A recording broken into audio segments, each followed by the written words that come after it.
आप ज़्यादा करके देखेंगे कि ज़ीरो वेक्टर को कुछ ऐसे डिफाइन किया गया रहता है, वेक्टर जिसका मैग्नीट्यूड 0 है और डायरेक्शन अनडिफाइंड है। मतलब ज़ीरो वेक्टर की डायरेक्शन कोऑर्डिनेट सिस्टम में कहाँ पे भी हो सकती है। फिर हमने यहाँ पे इस ज़ीरो वेक्टर को फिक्स्ड डायरेक्शन क्यों दी है? देखिए, वेक्टर के फील्ड में जब जब हम वेक्टर्स पर ऑपरेशंस की बात करते हैं, जैसे वेक्टर एडिशन, वेक्टर मल्टीप्लिकेशन में डॉट प्रोडक्ट, क्रॉस प्रोडक्ट, वहां पर ज़ीरो वेक्टर की डायरेक्शन इतनी मान्य नहीं रखती है। जैसे कि अगर हमने किसी भी वेक्टर को ज़ीरो वेक्टर से ऐड करते हैं तो हमें उसका आउटपुट हमेशा वो वेक्टर ही मिलेगा। ए वेक्टर प्लस ज़ीरो वेक्टर हमें हमेशा ए वेक्टर ही देगा, भले ज़ीरो वेक्टर की डायरेक्शन कहाँ पे भी हो कोऑर्डिनेट सिस्टम में।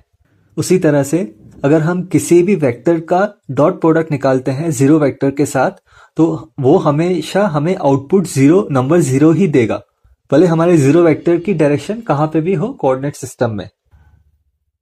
इन ऑपरेशंस पर हम भविष्य में वीडियोस में चर्चा करेंगे।